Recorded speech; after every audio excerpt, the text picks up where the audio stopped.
corporation will provide independent oversight and ensure the fund's assets are managed efficiently to maximize returns. Last week, I was pleased to announce that the chair of the board will be Joe Lougheed, son of former Premier of Alberta, Peter Lougheed.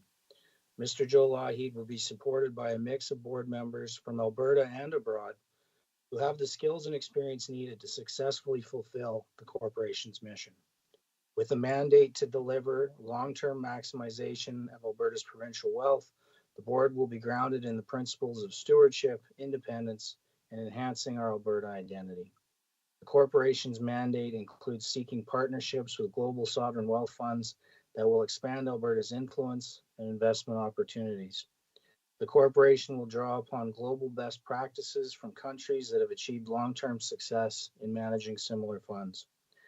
As you may recall, in the fall, we traveled to Singapore and Japan to meet with managers of some of the world's most successful funds, representing over $5 trillion in funds under management on behalf of governments and other clients, including major pension funds. Not only were we able to learn from their experiences and best practices, these initial meetings established a foundation for future investment relationships to be built over time. By strengthening these types of partnerships, the Heritage Fund's profile will be elevated internationally, unlocking access to new top-tier opportunities. The initial deposit to the new corporation will be the $2 billion earmarked for the Heritage Fund in Budget 2024. The corporation will also oversee the existing Heritage Fund asset, working closely with AIMCO. By renewing the Heritage Fund, strengthening governance, and expanding investment opportunities, we are ensuring a more prosperous and resilient future for all Albertans. We will ensure that Alberta's wealth is not merely preserved, but actively grown for future generations. This is a key component of our broader plan for Alberta's long-term financial independence and stability. The Premier has provided the vision and the leadership to grow the fund. We must continue it for the sake of our children, grandchildren, and all future Albertans. I thank you for your time today. I do have time to take a few questions from the committee before I turn it over to Deputy Minister White, but do hope that your conversations are fruitful. Thank you so much for that, Minister Horner, for your remarks. And again, thank you so much for taking the time to meet our committee and provide this presentation, especially under very unique circumstances. With that, he did have mentioned he does have a moment of time to answer a couple questions, but his officials will stay behind to answer any other questions that we may have. So with that, I will give Her Majesty's Loyal Opposition. Do you have a question, or would you like some time to formulate something? Actually, I believe Member Kosowski has a question. Oh, Mr. Kosowski. Yeah. I'm sorry, Chair. I was my first time online, so I might be a little slow at this. So thanks for that presentation, Minister. I want to ask about the legal oversight for the Heritage Fund Opportunities Corporation. Is it identical to what exists for AIMCO, like in terms of auditing, FOIP, and reporting? What are the differences of the new entity?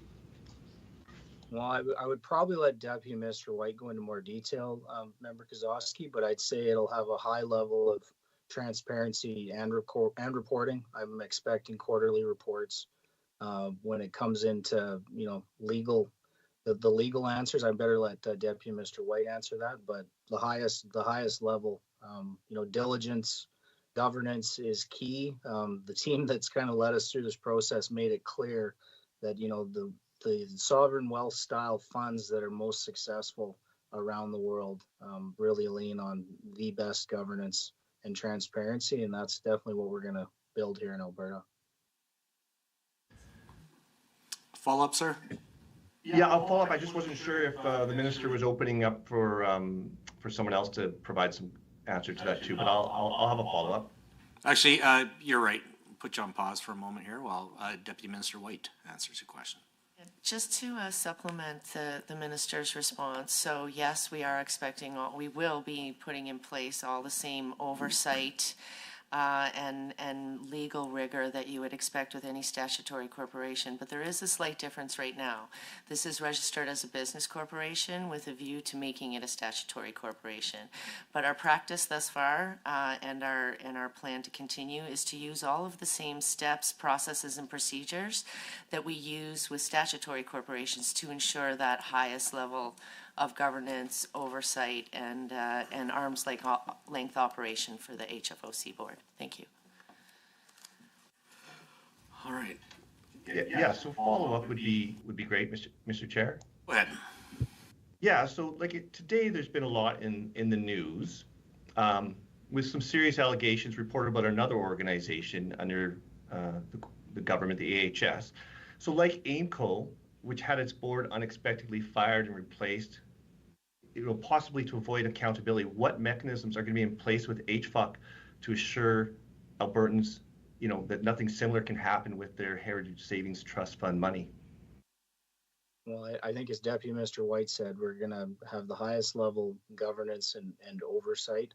I'm not here to comment about the other matter that you mentioned, but I know the Auditor General is looking into that, so we will see what comes from that and make sure that the public purse is, nobody wants to stretch dollars further than me, so we'll see what becomes of that. But Albertans can expect the highest level of governance and oversight with the Heritage Fund.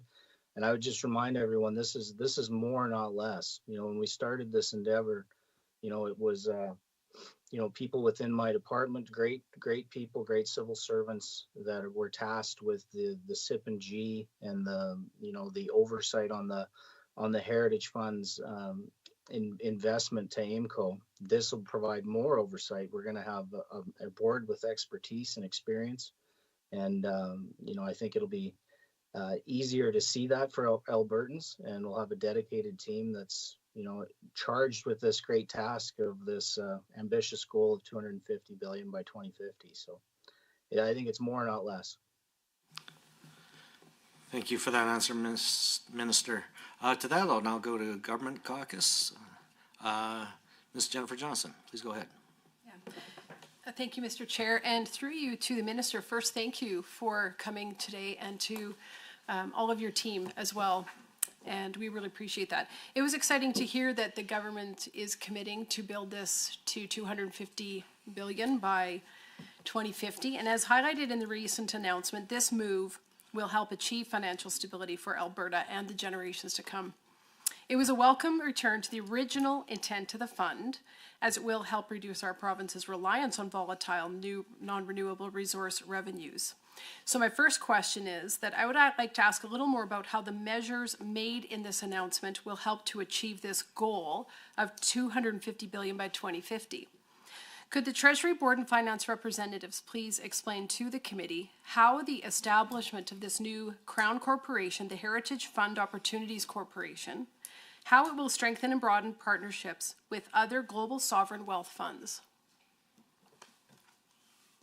Yeah, well, thank you for the question. I think when I envision this, or when I'm trying to explain this setup to people, I picture the Heritage Fund Opportunities Corp as the asset owner on behalf of Albertans. So that is their mentality to guide the Heritage Fund over time. So they're going to give the SIP and G, the Statement of Investment Policies and Priorities and Goals to AIMCO for the Heritage Fund assets under management by AIMCO, and then they will also have the ability to do direct investing within the HFOC with the seed capital that we're starting them with, the 2 billion. We think this structure will add more oversight and expertise and rigor, and be able to look at all of the requirements to reach this ambitious goal by 2050. We'll just remind everyone, it doesn't require more deposits over time. It just requires the diligence to leave the retained earnings in the fund. I've heard lots of different ideas about how to get Alberta off the oil and gas roller coaster, as you say, and this is the best one I've seen, but it requires patience and diligence. and the ability to deal with our short-term budgeting challenges over the next 25 years to get to a place where we have where we're able to pull substantial annual um, dollars from the Heritage Fund and take up some of that structural deficit that is currently being filled by bitumen royalties.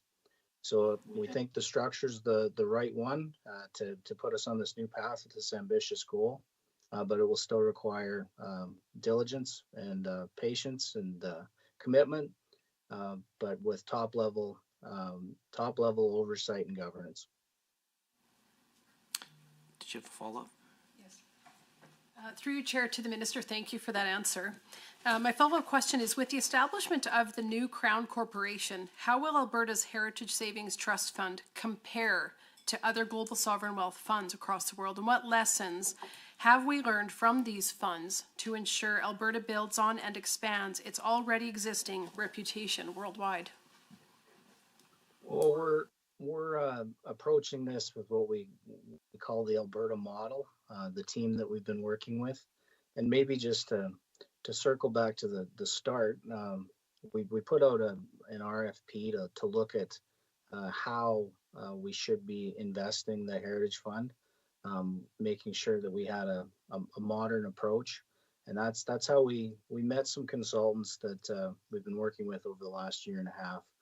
With great expertise in board governance of other sovereign wealth funds, a lot of experience of other sovereign wealth funds, and they've also seen what can disadvantage sovereign wealth funds. So very key to them in this journey we've been on is having the highest level of governance and diligence, and being able to ensure that the best decision making is made possible. We think that this setup will put us there. Obviously, we're quite small in the early days compared to a lot of the other sovereign funds, but I think that makes us nimble. We're able to take time when we look at investments. A lot of the big funds, they have a hard time getting returns that outweigh the market. You look at Norway and the like; they're so big they basically have to invest in the entirety of the market, and their returns kind of reflect that. So we're hoping to be diligent and careful and patient. Look for good opportunities, and begin down this path. We think the structure is the right one. Thank you. With that, we'll next go to Mr. Ellingson. Thank you, Mr. Chair. So the government has, with these announcements, made considerable changes to the governance of the Alberta Heritage Savings Trust Fund. With this creation of the Heritage Fund Opportunities Corporation, going forward, will this committee have the ability to ask questions to Treasury Board and Finance, AIMCO, and this new entity of the Heritage Fund Opportunities Corporation? Will all three be included in the questioning of this committee in the future? I might turn this over to my deputy, Mr. Ellingston, but you're always free to ask me about any of them in the House at any time, or offline. But Deputy Mr. White, do you want to comment? Yeah, just in the affirmative. So our expectation is that the all three entities will be available on these meetings.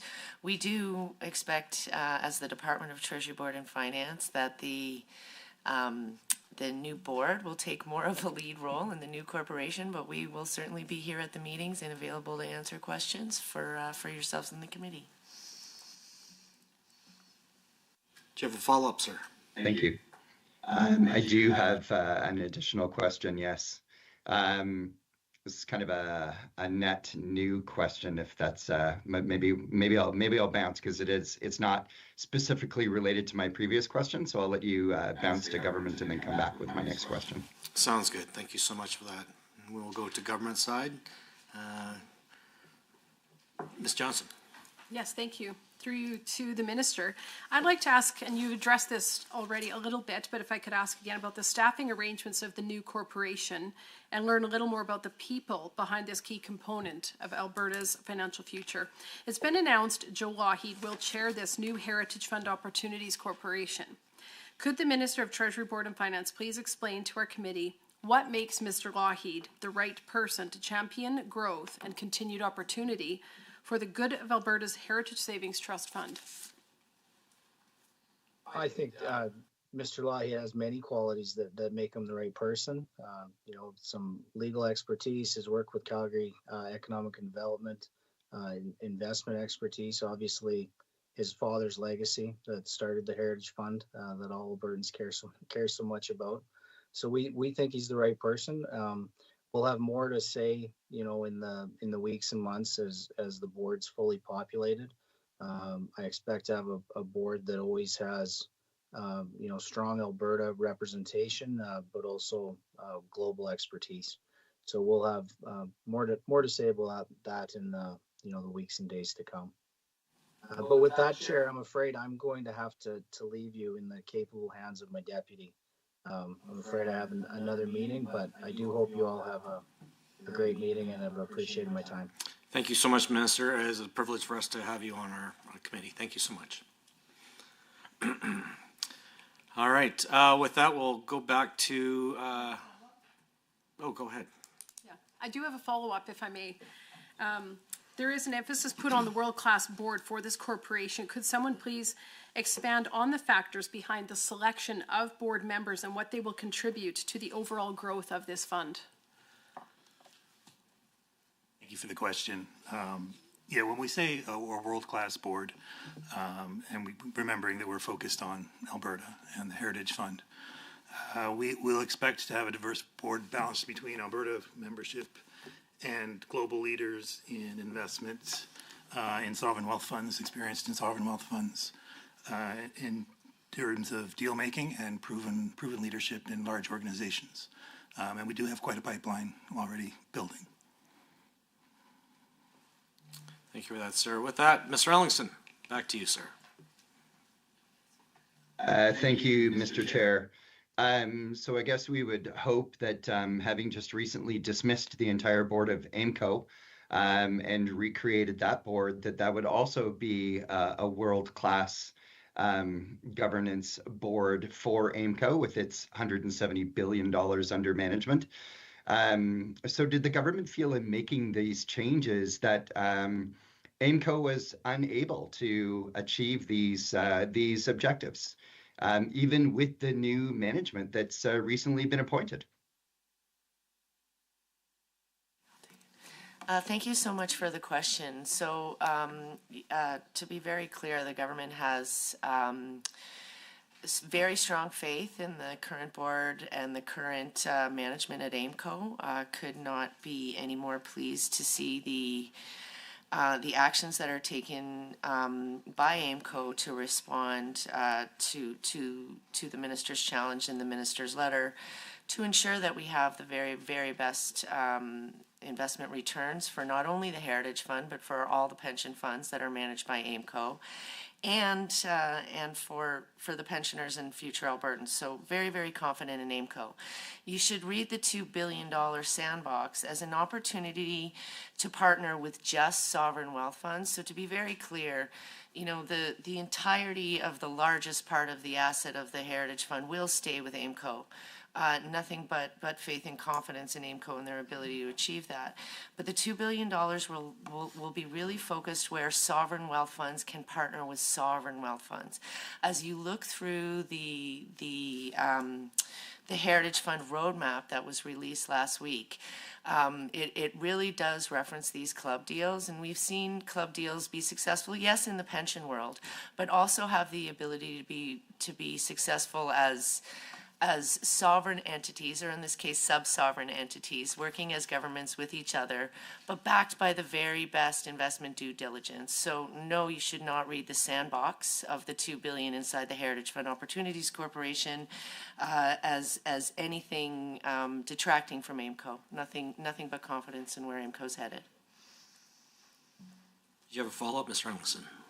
I do, Mr. Chair. Thank you. Thank you for that response. So I guess what I'll ask is just to push a little bit further. I don't think there's anything in the charter for AIMCO that prevents it from kind of like also treating what they have in the Alberta Heritage Trust Fund as a sandbox, or carving some of that out as a sandbox. I don't think that any sovereign wealth funds around the planet would be confused or unwilling to work with an agency that manages pensions as well as a wealth fund.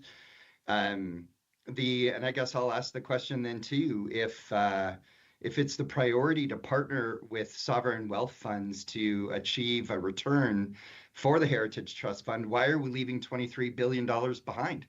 And if we're trusting AIMCO to steward that $23 billion and ostensibly maybe receive the same returns, what are we achieving here?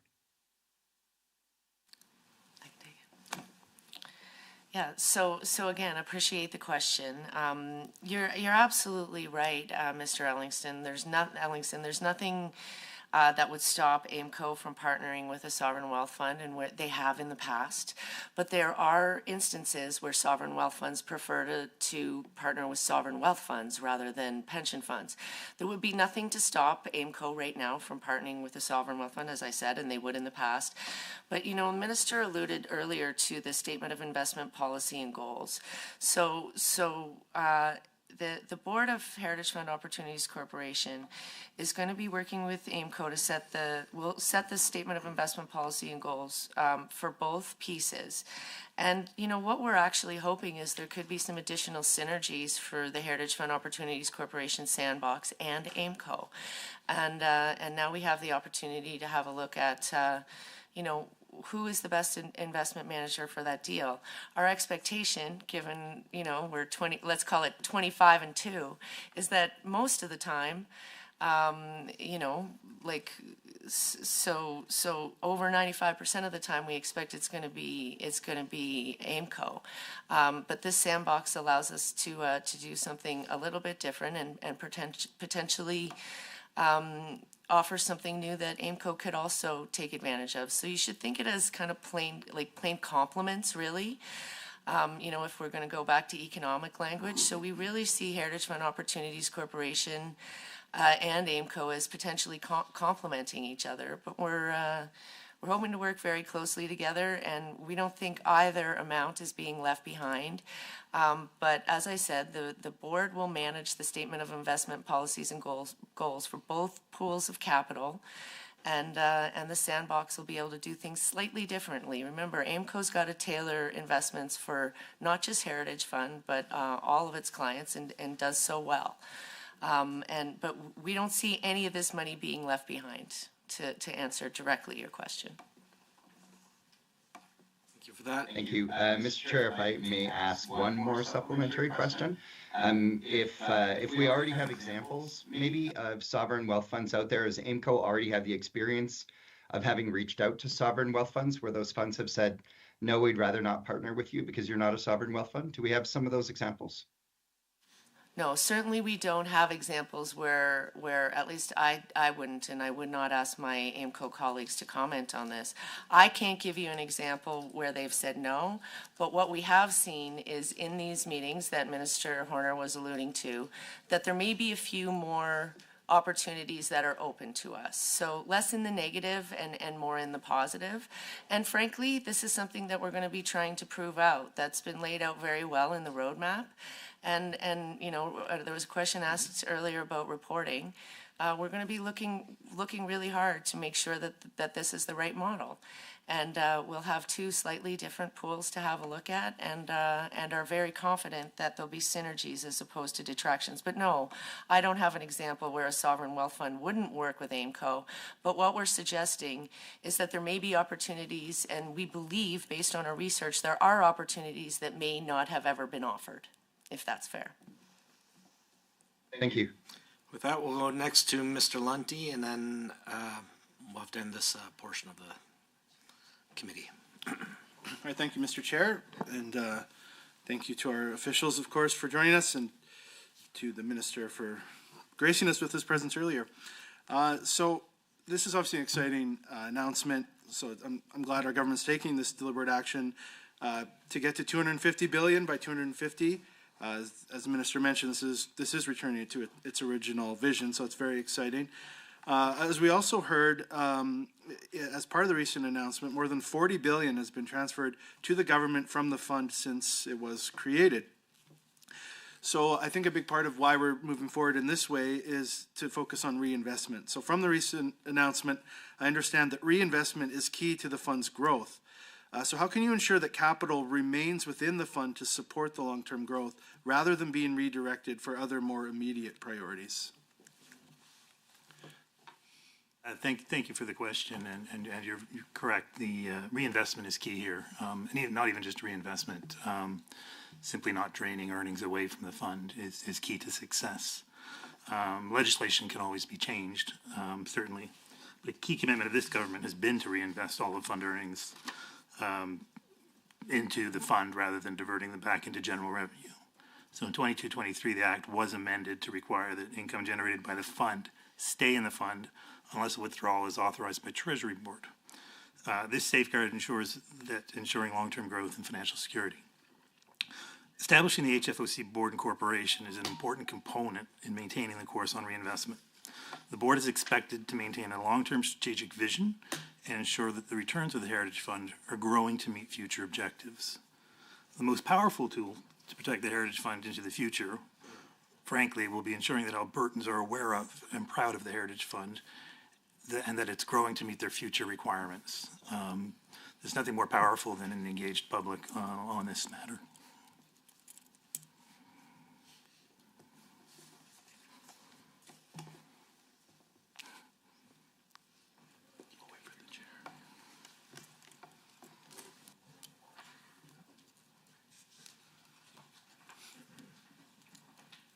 All right. Special request to just extend this by a few more minutes. Do you folks mind answering a couple more questions on this topic? Thank you so much. With that, we'll go back to Her Majesty's official opposition. Mr. Keonde. Thank you very much, Mr. Chair, and thank you for the indulgence. What I've heard and what some of the materials say is that basically the $250 billion target will be met with a 9% annual rate of return, which is higher than the current benchmark that AIMCO is required to meet of, I believe, inflation plus 4.5. But yet the actual benchmark for the HFOC will not be changed, and so there appears to be a delta there. And I guess my question is, of course, I can show like a whole bunch of pretty pictures on a graph that show astronomical returns just by changing a return expectation. Real life doesn't work that way. What kind of volatility expectations are tied to that particular reaching for 9% yield? What risks are we taking with Peter Lougheed's legacy, frankly? Thank you for the question. I do want to provide some clarity on how the roadmap was written and some of the factors that are going to happen in the future. So one of the big things is that right now we took the value of what the Heritage Fund was expected to be at the end of this year, plus the $2 billion contribution, and then we took the 250 as an estimate of where we could go. We see it as an attainable place that we could go, but we know that there's definitely a lot of diligence, like the minister was saying, involved in maintaining this. So the 9% return simply came from the difference between the target we have of 250 and where we are today. Understood that the benchmark and the rate of return don't necessarily match right now. The reason for that is that, as alluded to before, the HFOC board is now going to be involved in setting the investment strategy. So the current benchmark right now of CPI plus 450 over 5-year rolling average comes from the existing statement of policies and goals. So that's the existing benchmark, and that benchmark is subject to change when the new board comes in and approves the new investment policy. And as you know, the benchmark is going to be linked to what the actual expected returns are. And when we do the financial modeling, we're not necessarily looking at these investment policies will be updated over time. The benchmarks will be updated over time. So totally understood where you're coming from. The estimates within the roadmap were just more simple until the board gets involved and fully approves the investment strategy. Thank you, Brittany. Thank you, Ms. Jones. Apologies. So if I'm understanding correctly, then what the 9% comes from is a back calculation of what we need in order to hit 250, as though if I were saving for retirement and had only $2,000 to put away and wanted $1 million, I could calculate 20% a year. Is that not a little bit problematic? Like, you've hired some very high-priced consultants here who have told you how sovereign wealth funds invest their money. That's certainly not the calculation of a return expectation that I'm familiar with, and most certainly we're all aware that there is a risk-return trade-off in all of these things. So let me ask directly the expectation of volatility if we start reaching for yield in order to hit a politically determined $250 billion target that may or may not be actually grounded in reality. We have actually done extensive modeling on the investment thesis that we're exploring, and that will form the basis of what the SIP&G will look like once the board is in place to approve it. The volatility numbers, I don't think we have specifically, and we likely wouldn't speak to them too. There will be risk metrics, volatility metrics that are set within that investment policy and approved by the board that will definitely speak to what you're talking about. So one of them is definitely a measure of downside protection and tail risk.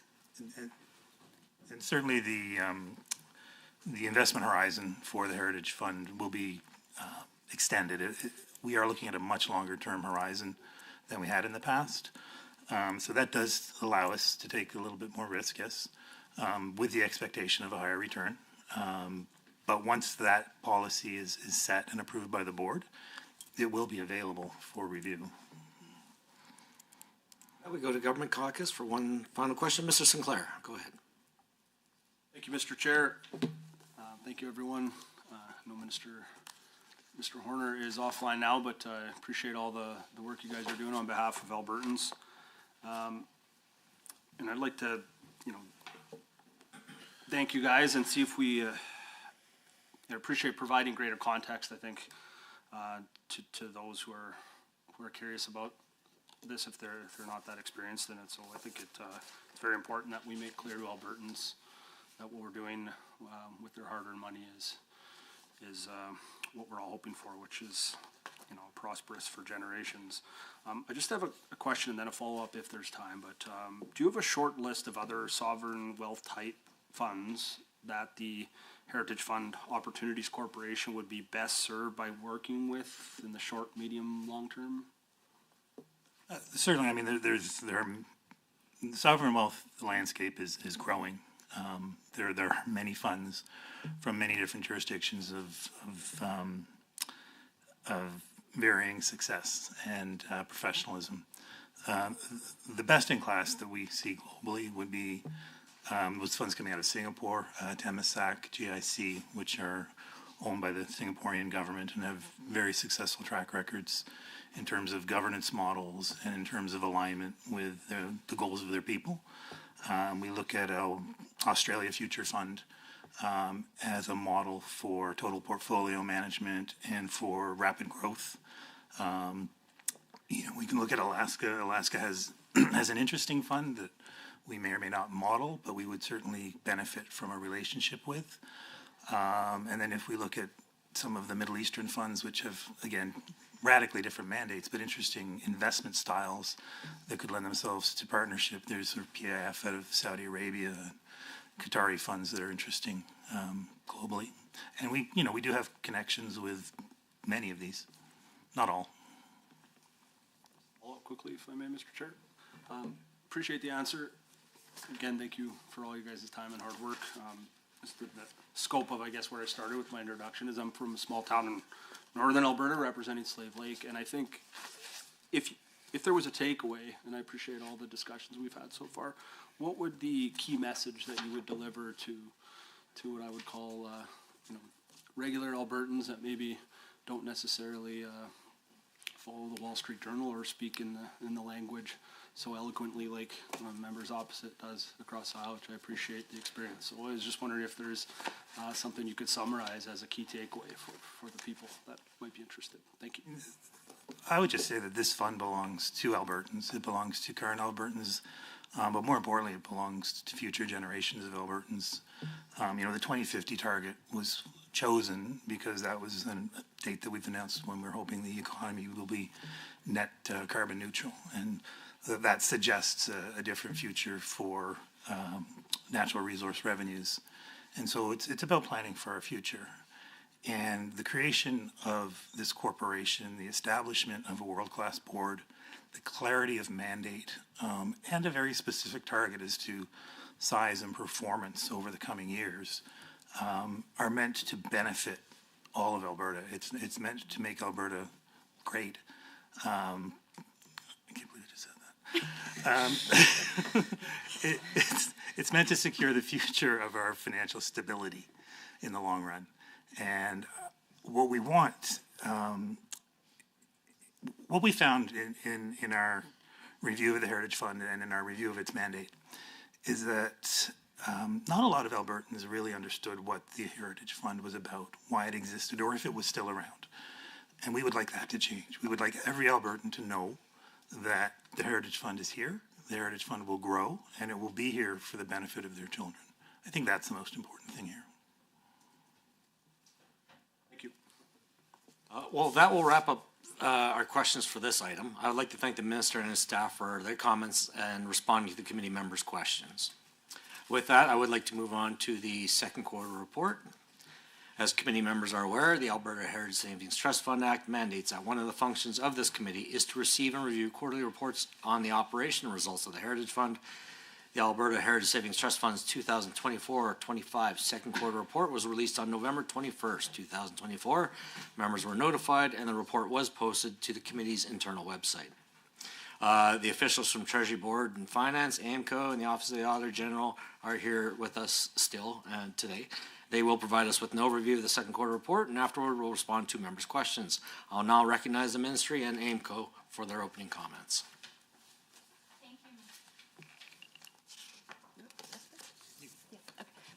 Thank you, Mr. Chair, and I'm sorry for not wearing a tie. Good afternoon, committee members, colleagues, and guests. My name is Brittany Jones, Director of Investment Strategy at Treasury Board and Finance. We're here to present the results of the second quarter.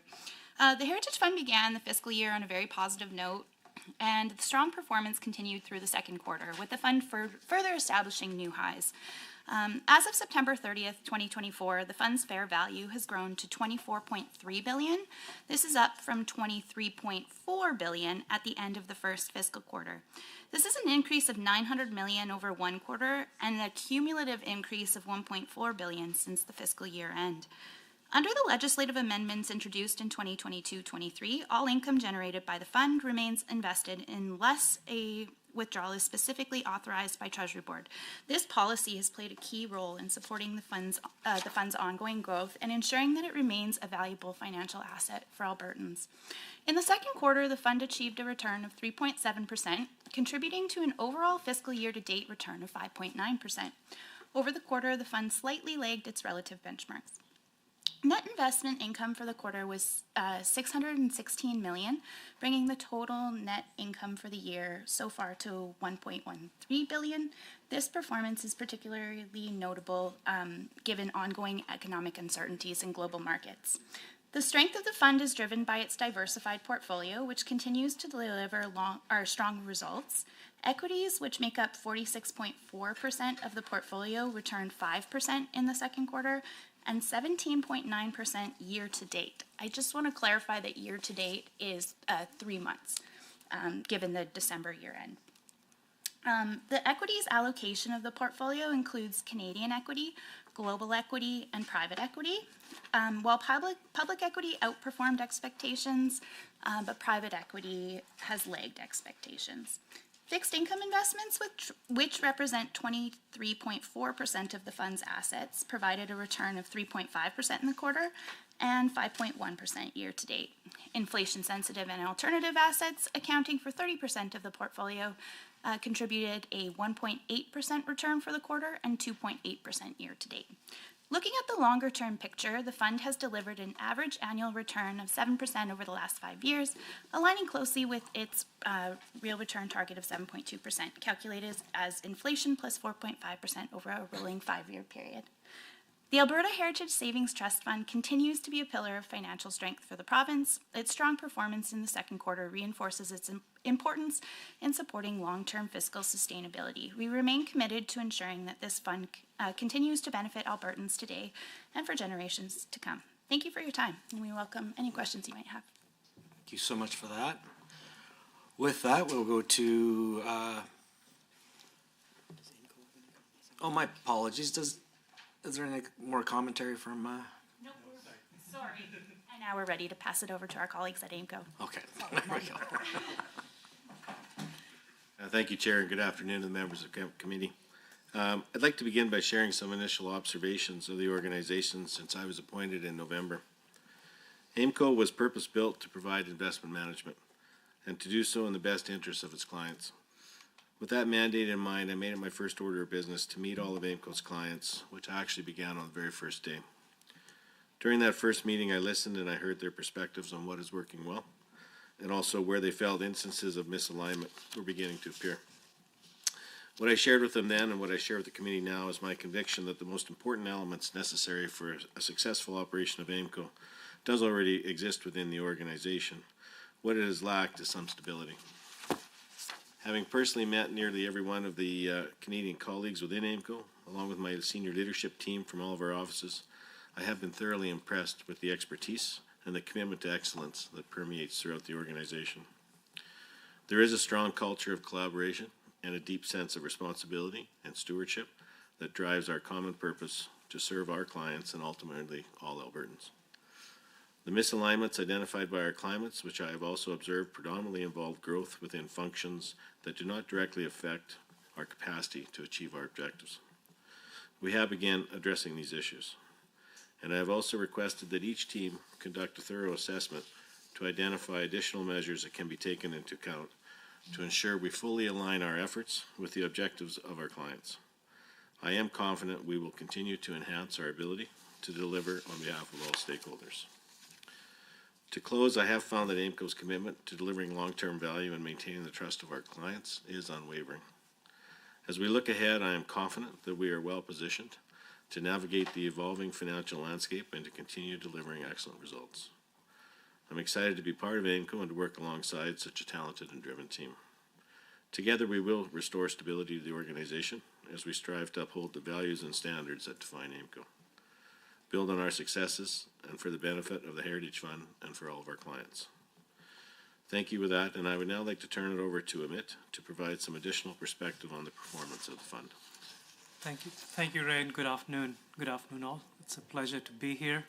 I'll add just a bit more color to Ms. Jones's comment on the performance, as well as briefly describe how we are positioned at the moment and what the outlook is, including a quick comment on tariffs, and we can pick it up later in the discussion. So firstly, since we were here last, the value of the Heritage Fund has increased by 1.4 billion. So we're very pleased with that, of course. And the 10-year performance of the Heritage Fund now is 7.7%, ahead of the benchmark by 40 basis points per year, and this translates into roughly $700 million of additional value that's been created by AIMCO's management of the Heritage Fund. And also just a detail in terms of looking at the performance over shorter periods of time is that over the last five-year periods, three of the 12-month periods, we've again outperformed the respective benchmark. Of course, our focus always is on the long-term returns for the Heritage Fund. We will get into the specific asset classes likely during the Q&A, so I'll skip that for the moment. But I would simply add that in addition to the September 30th, 2024 returns, the fund continued to perform well in the last calendar quarter of the year, growing another 3% and ended the year roughly at $25 billion. In terms of the outlook and how we are positioned at the moment, needless to say, there's a fair bit of volatility. There has been a fair bit of volatility, and we expect that to continue in the markets. Not the least of it is some of the policy changes from the administration south of the border, but equally narrow events such as the Chinese AI entity DeepSeek coming out with its AI model a few weeks ago. So relative to that, we are slightly underweight equities and are cautious as we look forward. And then finally, on the tariffs, again, we've taken a look at the exposures that the portfolio has and the various sectors it may impact, and likewise the geographies. And at the moment, we're focused on ensuring that there's enough liquidity resiliency in the portfolio, but no knee-jerk actions are needed at the moment. So with that, thank you, Mr. Chair, and back to you. Treasury Board, AIMCO, thank you so much for your remarks. With that, we will open the floor to our committee members. Mr. Kozowski, did you have your hand up earlier? Yeah, thank you, Mr. Chair. And thanks for the presentations from the ministry and from AIMCO. You know, the day after the public meeting that we had last quarter, the decision was made to fire the board of AIMCO and the executive staff, and Mr. Gilmore is here today as a result. And a similar firing of the board of AHS took place, and we're learning today that the media, it appears that there's been cover-up of political interference and possible kickbacks, and that there was a replacement of the board. And Point of order has been called. To prevent investigation. Mr. Kozowski, can you into improper hold your comments, contracts. please? I need to know, Mr. Chair, were there similar concerns at AIMCO behind the... Mr. Kozowski, there's a point of order called? And how can the Can you public shut off his mic? trust what the government is doing? Go ahead, please. Mr. Lunty. Thank you, Mr. Chair. I'd like to call a point of order of 23B. As member opposite has made his second reference now to AHS, which is clearly not what we are discussing at this committee meeting.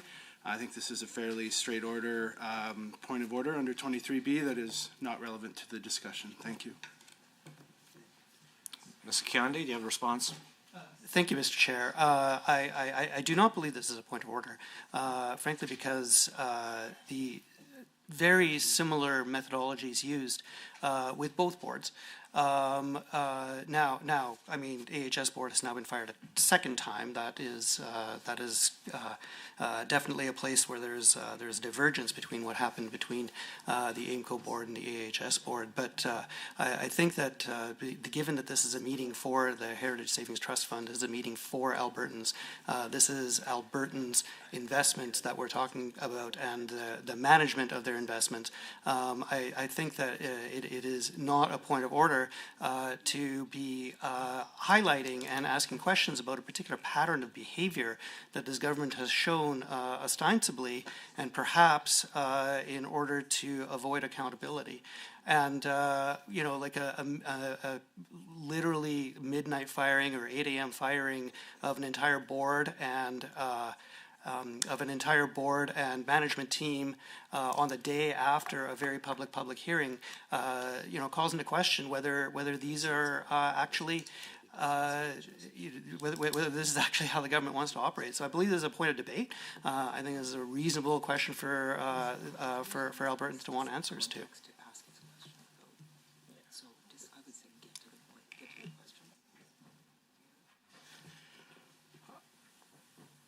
I would ask that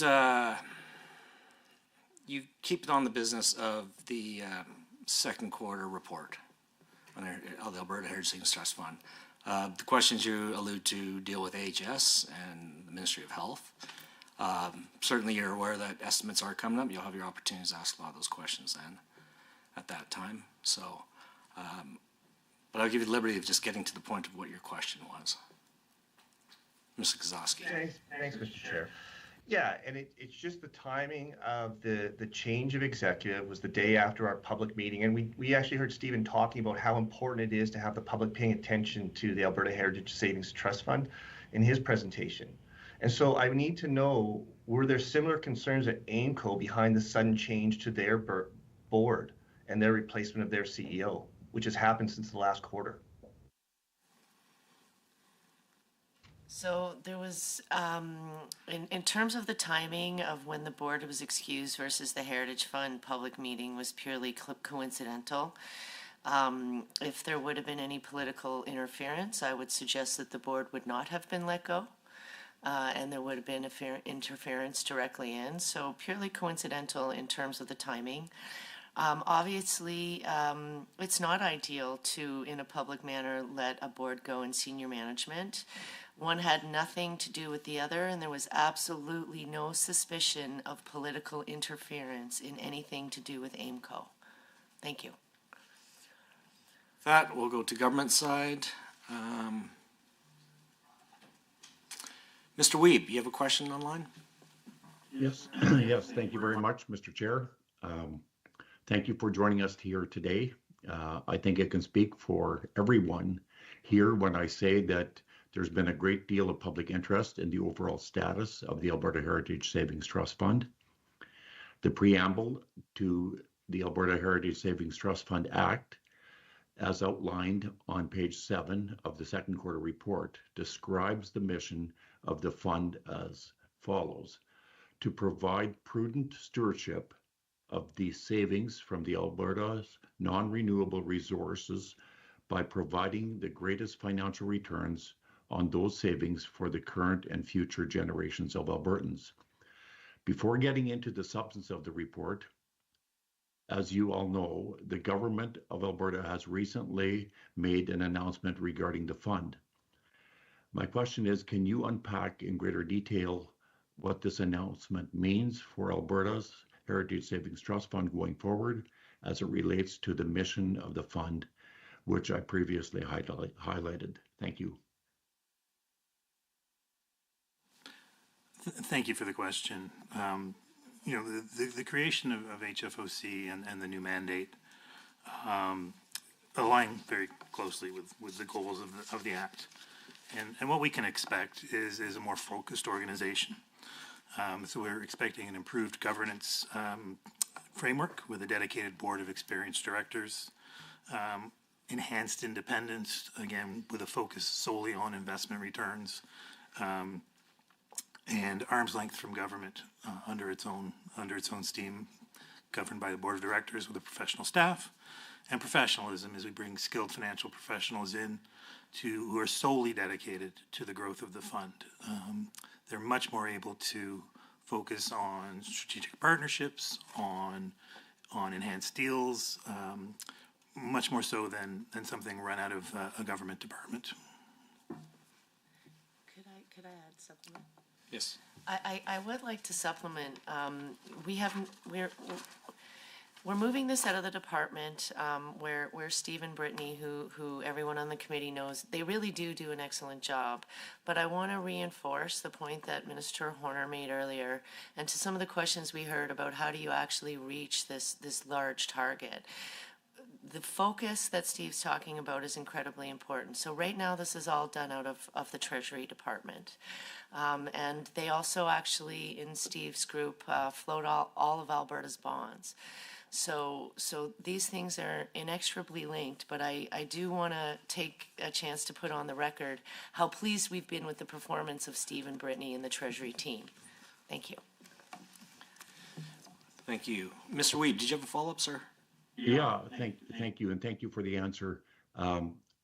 Just want to follow up. Will this change affect the way the fund evaluates success?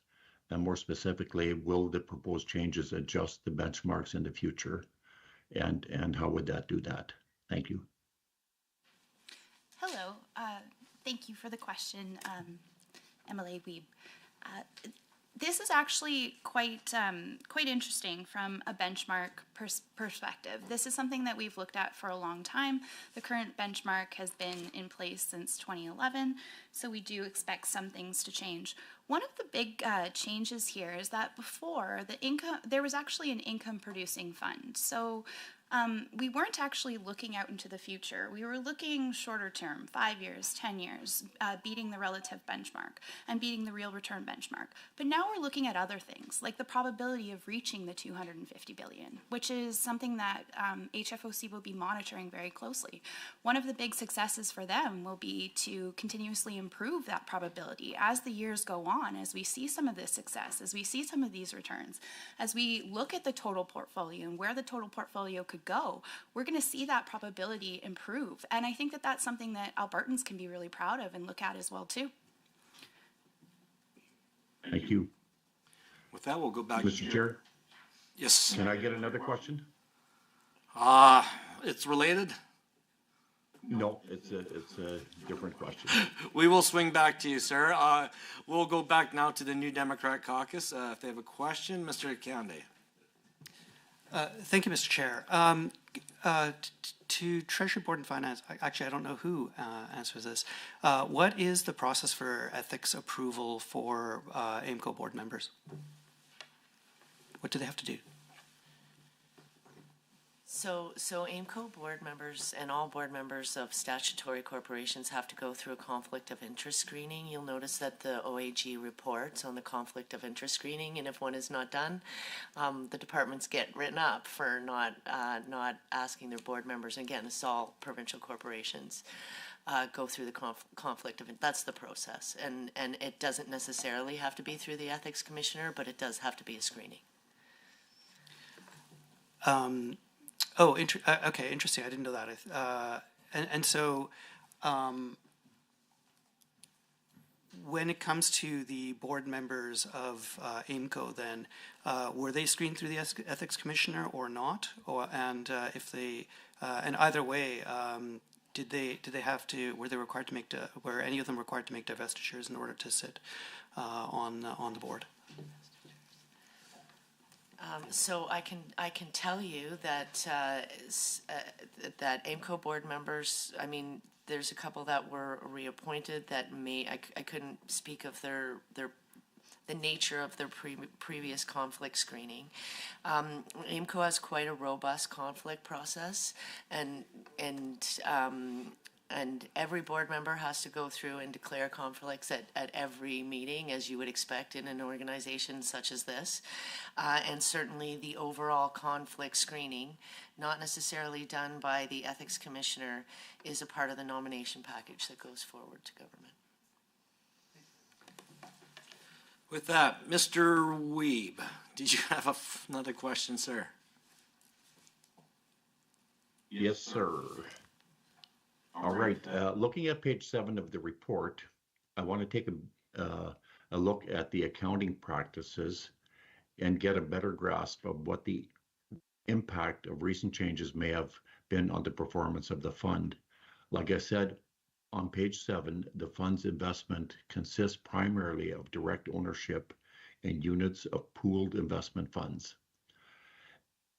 The contracts to buy and sell financial instruments are between the Alberta Investment Management Corporation, AIMCO, and a third party to the contracts. AIMCO controls the creation of the pools and the management of the administration of the pools. So I'm interested to learn more about how these organizations will work together. My question is primarily, what changes, if any, will happen to the processes going forward with the creation of the Heritage Fund Opportunities Corporation? I'll take this. Thank you again, Emily. First of all, thank you. This is a wonderful question. For anybody looking for some information on this, it is in note 2 of the financial statements that are available in the Heritage Fund reports. The fundamental structure of the fund's investments and the role of AIMCO in managing pooled investment funds will remain unchanged. AIMCO will continue to be responsible for the management and administration of these pools, including executing contracts with third parties, as mentioned. The introduction of the Heritage Fund Opportunities Corporation will lead to adjustments in governance and oversight, as we've spoken about at length here. But the specific changes to investment processes or operational workflows are still being determined, and a lot of this will be determined when the executive team and board is put in place as well. We can provide further details as they become available. Okay, thank you. Thank you, sir. With that, back to New Democrat Caucus. Any of your cohorts online want a question? Or to you, Mr. Kionde? I'll just do All right, they're too slow to the draw. It's back to you. That's right. So part of the old management team strategy was a very expensive private credit strategy. Involved offices in New York, and I believe the Singapore office was related to the same strategy as well, although I'm not entirely sure about that. Is the new management team going to change strategy on that? And that's my first question. What is the new management team's approach on private credit, and is that continuing to be a go forward strategy for the new management team? So thank you for the question. I can certainly share with the committee today that we are reviewing all aspects within AIMCO at this point in time. I can't identify any specifics today, but it is an area that we are reviewing as it turns, as we look at the operations, as we look at the focus on performance, as we want to take a look at the cost structures within AIMCO, and as we move forward in those regards. So I can certainly share with you that we are reviewing all areas at the current time. So private credit specialists are extremely expensive. They had to be hauled out of whatever previous operation they were in Blackstone or Apollo or wherever.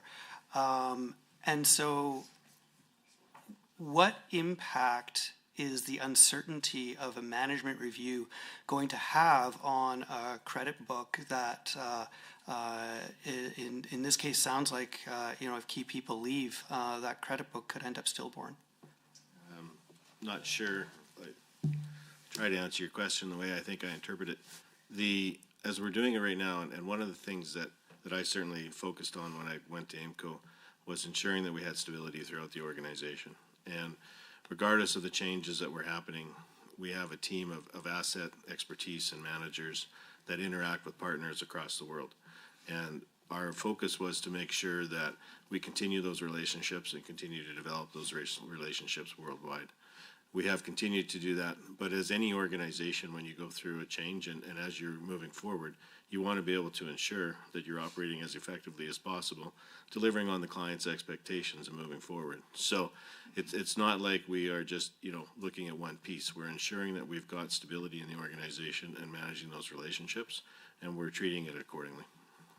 And if I may add to that, so true for private credit, but true for other investment teams as well, is the huge focus on having deep bench strength across different asset classes. So whilst we certainly have one or two individuals of private credit in New York, we have a big chunk of a part of the team is in London, and there's another part that is in Canada. So we have presence in across different offices. With that, we'll go back online. Mr. Bouchard, I understand you have a question, sir. I do. Thank you, Mr. Chair. And once again, apologies for my lack of dress. I'll make sure it's a first and last offense. Looking at the fund itself, I see some big numbers on page 1 of the report. We have $24.3 billion in assets as of September 30th, 2024, with a 3.7% second quarter return, a 5.9% fiscal year to date return, and a 7% 5-year return. While these numbers are significant, some of the key returns are not looking exactly as we would want, with the 3.7% return falling short of the benchmark by 0.2%. Can you expand on the factors that are behind the shortfall? Thank you for that. Thank you for that question. And at the risk of repeating what I repeat every time I'm here, on your behalf, we apply a long-term lens in managing the portfolio, and what that means is from over shorter periods of time, certainly over a 3-month period. You do get the total performance and the relative performance to the benchmark that moves up and down. And again, the perspective is certainly over longer periods of time, the Heritage Fund continues to do well relative to the benchmark. But coming back to the performance for that period specifically, the key drivers that have impacted the performance are the inflation-sensitive and alternatives, and in particular, the real estate portfolio, which is roughly 16% of the Heritage portfolio, that has performed poorly, and the asset class was roughly just slightly above being flat for the quarter. Now, the areas that are weak in this space are the office market, certainly both in Canada and US. In addition, the legacy office and retail assets have also seen declining values, though we're starting to see, certainly in Canada, that flattening out. In fact, we got slightly positive marks for the Canadian real estate portfolio this year, or in December, excuse me. And then lastly, the portfolio also was structurally slightly overweight the office segment in Alberta. That's continued to be painful. And finally, the other asset class also I would mention is renewable resources. Again, a much smaller part of the portfolio. That was up 2.5%, and even that was one of the ones that's impacted the performance for the quarter. Again, the longer term perspective over 10 years, that portfolio has delivered 11.6% per year for the last 10 years. So really a strong place for the Heritage Fund to have invested in, but certainly over the shorter term, the performance was relatively weaker. Thank you. Thanks. May I ask a quick follow-up, Mr. Chair? Yes, go ahead. Sure. I'm just curious, what steps, if any, are being taken to ensure that the fund meets the benchmarks moving forward? So I'll focus the response on real estate. So again, a great question where we look forward rather than look backward. So I'll give you a slightly longer answer to respond to it fully. So with the changes in our leadership of the real estate team roughly about 2.5 years ago, that we took an opportunity to revisit the strategy. And one of the things that one of the strategy changes that is being worked upon over the last year and a half is to balance out the exposures within the portfolio relative to the heavier exposure it had to office and retail, which was roughly in the 60% range of the portfolio a few years ago, and that's moving towards or in and around the 40% mark. In addition to rearranging the process of changing the sectoral exposures, also meant we needed to carefully look at which holdings we had, which was strategic, which made a lot of sense over the longer term, as opposed to others which may have been good transactions, but weren't as cohesive part of the portfolio. And so the real estate team's been on this process for the last 18 months in terms of readjusting the portfolio in 2024. We had sales of about $1 billion, and then as we move forward, there are more changes coming in the portfolio that will position it to be an effective and impactful part of the portfolio going forward. Having said that, we're happy to see that the marks are getting positive.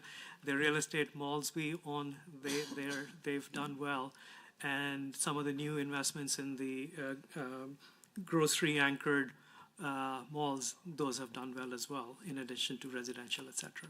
But thank you for your question. That's great. Thank you very much. With that, next we'll go to Mr. Kozlowski. Go ahead, sir. Thanks, Mr. Chair.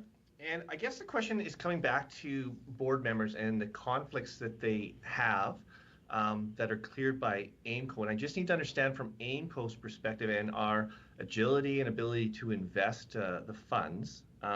If you have someone who works with a private equity firm and maybe provides working capital through that firm to Tourmaline or Whitecap Resources or Steelhead LNG or H-Cycle, is AIMCO limited from being able to invest in those Canadian equities as well? So we have a robust compliance process in place to ensure if there are any conflicts of any nature, they are fully flagged ahead of time rather than and as part of the due diligence process. Now that could be, in very few instances, could be an AIMCO employee, or it could be board members or any of the others that we deal with. And yeah, so that's how we've dealt with any of such situations in the past, and that's how we would deal with in the future. Follow up, Mr. Kozlowski. Yeah, thank you very much. I think then the question is, I want the fund to have the ability to invest in opportunities. And if there is a conflict, how do we raise that publicly so that then from the public view, we're not going to feel that that the fund is being used to support investments made by board members? Okay, maybe I'll start with answering a narrower question. So to the extent that there is potentially hypothetically a possibility for a conflict, the various avenues are available, including individuals recusing themselves from the decision, etc. Again, there's a policy and a process in terms of how that happens. The second part, which goes to the heart of your question, is, does that restrict us, AIMCO more broadly, Heritage Fund more specifically, in terms of not being able to invest in certain attractive opportunities? Now, I'll respond to, again, in a shorter sense. Over the years, I've been a part of the investment committee. There are few instances that's come up, and but by and large, it isn't relative to our investable universe. It isn't something that that restricts us in any meaningful manner. All right. Any other questions regarding the 2024-2025 second quarter report? Go ahead, Mr. Kande. All right, thank you very much. So I just have a question about the process, because this is from the subsequent event section of the report, as you might imagine. There was almost an operational dance that had to occur in order for the board to be removed. I believe the minister was then appointed as the sole board member. He made the change in the CEO. Like, can you describe exactly what happened and how this was in the context of the operations, the various enabling statutes? Certainly, and you're right, the process was quite prescriptive as to what was necessary. So the removal of the board required an order in council, and the appointment of minister then as sole shareholder and sole board member was subsequent to that removal. Then the minister, as board, was able to appoint the new management team. And that's really how it rolled out. And the timing was limited by the opportunities to present a cabinet and to have the Lieutenant Governor sign the order into force. And that's really what resulted in the timing of all of those operations. Okay. And so I'm left with a question, I guess, that you know, obviously there's a move for the government as a priority to bring the CPP in-house into management with AIMCO. Would a similar process be followed if AIMCO were actually managing Albertans' CPP funds? Yeah, so first of all, I'll be very clear. Nothing that has happened with AIMCO has anything to do with CPP or APP. The process, there is a very prescriptive process should Albertans choose to choose an APP. So of course the government has already laid out and it's legislatively required at this point that there would have to be a referendum. Albertans would have to support that. So assuming, you know, that had happened, then there's a tremendous amount of steps that are prescribed in the CPP Act that the government would have to follow, and we would have to pass full legislation that was deemed comparable with CPP as an APP. So this process was quite prescriptive. Bringing on an APP would be incredibly prescriptive and require a full piece of legislation be passed in the House. So certainly wouldn't happen through order in council. But as the government has laid out, that would be actions that would follow a referendum, then there would need to be several other decisions made, then there would need to be a very lengthy legislative process. So it would look and feel much, much different than this event did. Thank you. That next we will go to Mr. Bouchard on the online. Mr. Bouchard, did you have another follow-up question? I do, yes, thank you, Mr. Chair. I have a couple questions regarding the overall performance of the fund relating to the information on 12-month rolling returns on page 2 of the report. First question is, how and why was the fund's rolling return of 13.4% in 2024 improved upon the 8.2% recorded in 2023? I'll start with that. So two big drivers for those return numbers. So firstly, fixed income, which was quite weak the previous year, so around 3%, rose by 10.7% in that period. So that was one big difference. And a lot of that, of course, driven by Bank of Canada starting to cut the interest rates and the bond yields, bond interest rates coming down. The second one was the immensely strong performance of public equities, which rose over 26% in the most recent period, relative to 14.8% in the previous period. And again, the equities, the strong equity returns were driven by a variety of reasons, including the strong returns in the tech sector, the inflation certainly at that point coming down, interest rates weakening, and a huge amount of tailwind behind equity. So those are the two reasons why we see such a healthy return in the most recent period. Thanks. And despite the improvement, the fund still underperformed the policy benchmark by 2.1%. Can you provide a little more insight for this discrepancy? Absolutely. And the culprit, unfortunately, is the same as my previous response, which is the inflation-sensitive asset class. So real estate was front and center, and renewable portfolios sort of secondly, but effectively that cluster of strategies is what described the weaker performance. Thank you. Go ahead. Yeah. So we'd just like to supplement Mr. Prakash's response. as we look, as we pull up a little bit from the specifics that he's talking about in each asset class, and we look at asset mix, our focus now on the fund growing rather than being available for supplementing revenue each year is going to allow us to move away from liquid asset classes such as fixed income, which has not been performing very well, for as long as I've worked here.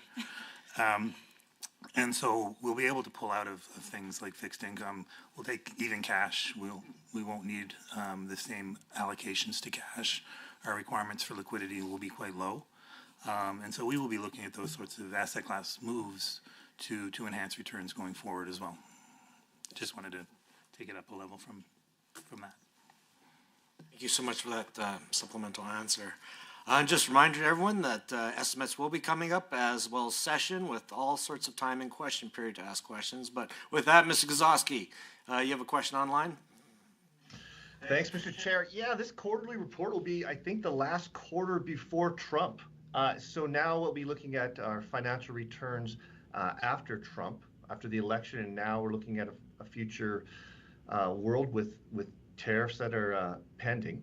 So what were the risks calculations that were used to factor political risks like Trump that led to Q2? And then going forward, how is AIMCO accounting for the risk that we are facing with the potential tariffs and the President of the United States? Thank you for the question. It certainly has kept us busier than usual over the last week and a half. So I'll start the response with with a narrow focus, and then zoom out and have a broader response. So firstly, as we looked across the portfolios across the different asset classes, we have a good sense of which part of the portfolios may get impacted by tariffs, particularly if that translates into inflation, and also if it is directly in the directly in the sector. So, for example, automotive sector, for example.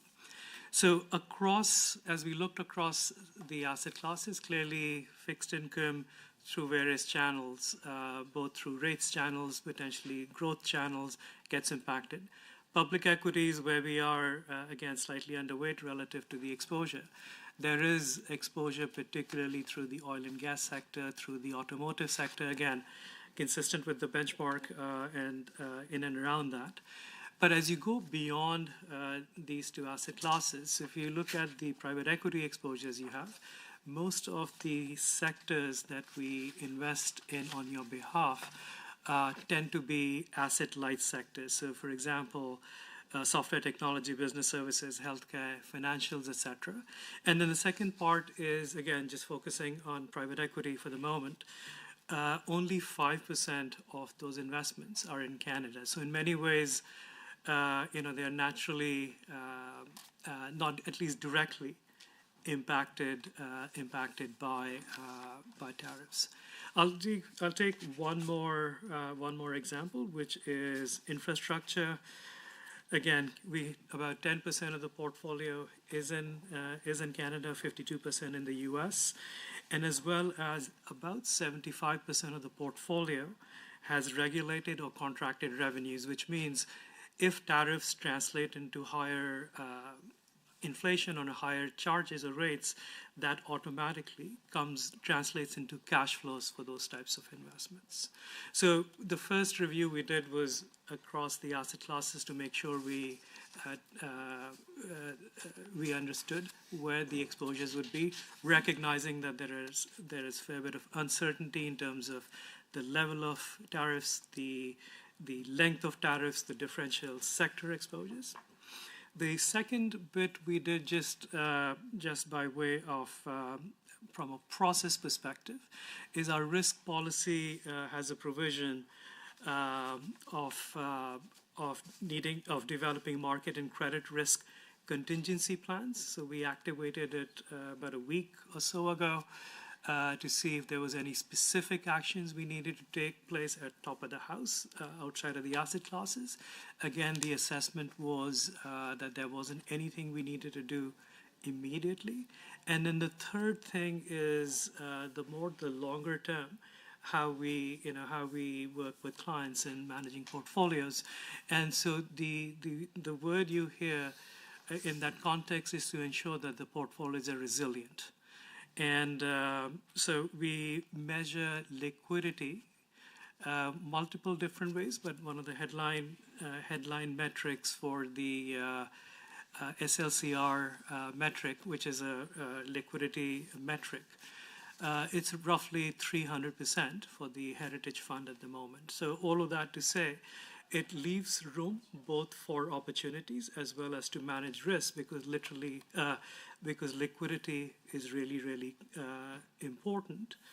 And then finally, in terms of, as we look at the crystal ball going forward, the way we think and approach about is what are the transmission mechanisms by which the portfolios get impacted. I'll admit, looking at the political crystal ball and assessing, what the U.S. administration may or may not do, that part isn't necessarily a primary focus, if you will, but we're more focused on what's happening on the interest rate side, on the inflation side, on real yields, on currencies, and therefore our portfolios. So that's how we're approaching it, and that's how we look to manage it over the next little while. Thank you. With that, if there are no other questions, and just a reminder to all of our members, we do have 27 minutes left in our meeting, and we do have 2 other portions to get to. If there are no other questions, I would like to thank our guests from Treasury Board and Finance and AIMCO and the Office of the Auditor General for being here today. We do have other business. You're more than welcome to stay and enjoy the proceedings. Well, I'm sure you all watch us online, so thank you so much for that. With that, I'll now look to a member to move a motion to receive the Fund's 2024-2025 second quarter report. Would a member like to move that the Standing Committee on the Alberta Heritage Savings Trust Fund receive the Alberta Heritage Savings Trust Fund 2024-2025 second quarter report as distributed? Ms. Jennifer Johnson. All in favor of, please say aye. Sorry. I'd like to open that up for discussion. I see no concerns, questions, comments. With that, all in favor of the motion to receive the report, please say aye. In the room? Aye. On the phones, anyone all in favor of, please say aye. Aye. Aye. Anyone opposed in the room or online? I see none. That motion is carried. Thank you so much. All right. With that, the next item on our agenda is a review of the committee's 2024 annual public meeting. The Alberta Heritage Savings Trust Fund Act requires that the committee hold an annual meeting with the public to inform Albertans about the status of the fund and respond to questions. The meeting was held here at the Queen Elizabeth II building on November 6, 2024, and Albertans were invited to pose questions related to the fund, either in person, on the phone, or by email, or through the Assembly's website and social media channels. A summary document from the Legislative Assembly Office Communication Services was posted to the internal website, which provides a breakdown of the public's participation at the meeting. Ms. Steenbergen with LAO Communication Services is with us here today to provide an overview of the report. I will turn the floor over to her. Ms. Steenbergen. Thank you, Mr. Chair. And good afternoon, everybody. I trust everyone has had a chance to see the report, so I will keep this very short and sweet since we are tight on time. But as you can see, when we presented the original communications report, we actually had, or plan, sorry, we had a budget of between $25,000 and $44,000. So we ended up coming in at just at about $32,419.35. And a lot of that was we were able to see kind of what the advertising we did the year before, especially with social media and digital ads, and we were able to kind of come up with some more creative ways to get the word out. Most surprising was the advertising that we did on X. So we recently started paying for verification purposes for Twitter/X, and so we were able to advertise, and as you can see on the report, we got almost 1 million impressions, which means 1 million people within Alberta saw our posts regarding the meeting. Unfortunately, 1 million people did not tune in, but but that did increase the amount of people that came to the website. So we're pretty happy with that. We did do digital billboards this year as well, which was something that was new. Unfortunately, because of privacy policies, we can't use the tracking that is enabled with some of the digital billboards, but we do think they got about 40,000 views, so it's pretty significant, and there was 3 in Calgary, 3 in Edmonton, so we think that that did pretty good. And again, Facebook and Instagram with Meta did pretty well as well, as it usually does. This time we did do an event, which we got a significant amount of people interested, but that doesn't always mean that they're going to come out to the meeting. But again, we're really just pushing people to get to the website and learn a bit more about the fund. So again, we also did organic social media on top of the paid social media, and that really did well as well. So overall, we're pretty happy with how things went, and I'm very happy to answer any questions that anyone has. Thank you so much for your comments today. Members, do you have any questions about the report on the public meeting? Mr. Kionde, go ahead. I actually have I'd like to move a motion, which has been, I believe, made available to the clerk and approved by Parliamentary Council. Why don't we finish this item first with LAO Communication Services? Okay. Any questions regarding the report on the public meeting? Anyone online? Excellent. I see none. Ms. Steenbergen, thank you so much for your presentation. Our committee greatly appreciates that. Now, Mr. Kionde, please go ahead with your comment. Yeah, I'd like to move a motion, please, which I believe we've made available to the committee clerk. Oh, there it is. That the Standing Committee on the Alberta Heritage Savings Trust Fund hold a 2-hour public meeting no later than May 31st, 2025, the Queen Elizabeth II Building, to address the recently announced changes with respect to the management of investments of the Alberta Heritage Savings Trust Fund. Our rationale is that the last public meeting of the Alberta Heritage Savings Trust Fund happened on November 6, 2024. The following day, the board of AIMCO, the CEO of AIMCO, and 3 other executives were fired by the Minister of Finance because the government chose to gut AIMCO's management and restructure the Alberta Heritage Savings Trust Fund to now include a Crown Corporation to grow the trust fund. The content of that meeting and the public questions are inoperative. As a result, the public should have an opportunity to meaningfully engage with AIMCO and Treasury Board and Finance about the substantial changes that have been made to the Alberta Heritage Savings Trust Fund and the investment management of the fund. They deserve an opportunity to do that as soon as possible.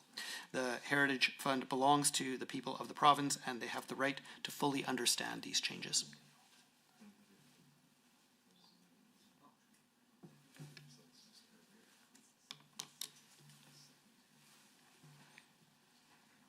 Okay, we have a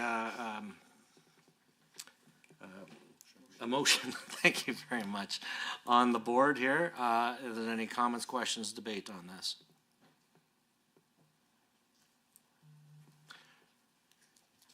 I see none. So with that, we will take it to a vote. Anyone who supports this recommendation in the room, please say aye. On the phones, anyone who's supportive of this recommendation, please say aye. Aye. Aye. I recognize Mr. Ellingson and Mr. Kozowski. Voice vote. Okay. Okay, all in the room who are opposed to this motion, please say no. No. Online, all opposed to this motion, please say nay or no. No. Nay. No. Okay, that motion is defeated. Thank you very much. We will now move on to the committee's annual report to the Legislative Assembly. Honorable members, Section 6.4C of the Alberta Heritage Savings Trust Fund Act requires a committee to report to the Legislative Assembly on whether the mission of the Heritage Fund is being fulfilled. The last report to the Assembly was tabled on April 22nd, 2024. The practice of the committee has been for the committee clerk to prepare a draft report covering the committee's activities for the current fiscal year and then distribute it to the committee's consideration and approval at our next meeting. Once approved, the report will be tabled in the Assembly. Do members have any comments or questions regarding this reporting process? Anyone online with any comments or questions on that? On the annual report to the Legislative Assembly? Anyone in the room? I see none. Well, that said then, the draft report will be prepared for review at our next meeting. Now we'll move on to other business. I'd like to note for the record that the committee received written responses to questions asked at our public meeting on November 6, 2024 from Treasury Board and Finance and AIMCO. They were made available to committee members on the internal website prior to today's meetings. Are there any other issues for discussion today?